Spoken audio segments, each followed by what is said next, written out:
ရင်ဆုံးရောက်တဲ့ influencer ကတော့အနီးအသင်းဖြစ်ပါတယ်အဲ့ဒါကြောင့်မလို့အနီးအသင်းကမူလရထားတဲ့2မှတ်ကို10မှတ်ပေါင်းလိုက်တာဖြစ်တဲ့အတွက်ကြောင့်မလို့12မှတ်နဲ့နိုင်ရရှိသွားဖြစ်ပါတယ်ဗျာ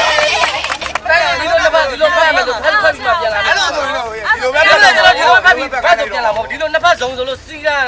ကျောင်းကလူကြီးဖတ်လိုက်တာဟုတ်လားဖတ်ခဲ့တာပေါ့ကိုပြန်ပြီးပြန်ကြည့်လိုက်ကြည့်လိုက်ဒီတော့ကြည့်လိုက်အပြင်မှာသွားပြီဟုတ်တယ်ဒီကဖတ်ခဲ့တယ်ဆိုလို့ရှိရင်သူအရင်ဆုံးရောက်တာပဲဟုတ်တယ်ဟုတ်လားရှင်းတယ်အနီးပဲရောက်တာဟုတ်တယ်အေးရောက်တာရှင်းတယ်ဟုတ်တယ်โอเคဖတ်လာမဖတ်ဘူးလားနိုင်တိုင်းပြောလိုက်ရောဖတ်ဘူးဖတ်တာမဟုတ်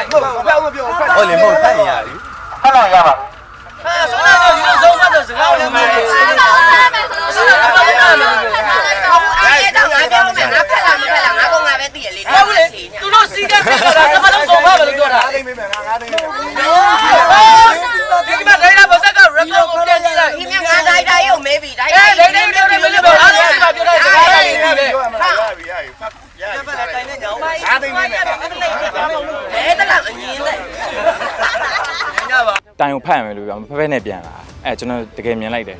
ဒုတိယဝင်တာကျွန်တော်တို့တကယ်ဆိုသူတို့ဒါမဖက်လို့အရှုံးပေးတေချာကြည့်ပြီးအရှုံးပေးရမယ်ဆိုရင်ကျွန်တော်တို့နိုင်ရမှာ Driver ကိုမေးခဲ့တယ် Driver ရတယ်ကြိုးကင်နေရင်းနဲ့တိုင်ကိုဒီလိုတစ်ဖက်ပဲဖက်ပြန်ရတယ်လို့ Driver ရဲ့ခွင့်ပြုချက်နဲ့ကျွန်တော်တို့ကကြိုးကိုမလွတ်ဘဲနဲ့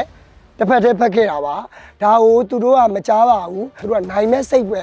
လိမ်ဝအောင်တဲ့အာယုံရှိနေတဲ့အတွက်ကျွန်တော်တို့အာယုံမရှိဘူး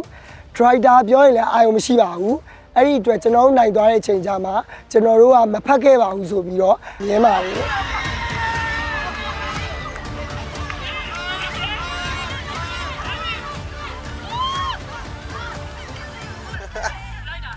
ကျွန်တော်တို့ဒုတိယဝင်ခဲ့တာပေါ့ဒုတိယဝင်ခဲ့တဲ့အချိန်မှာပြီးတော့နောက်ပြီး record ပြန်ကြည့်တော့ကျွန်တော်တို့ကသရုပ်ထောက်ဝင်ပါတယ်ဆိုပြီးတော့အဲ့လိုပြန်ဖြစ်သွားတဲ့ပုံမှာအဲ့လိုကျွန်တော်စိတ်တွေကတော့အလိုမကြောက်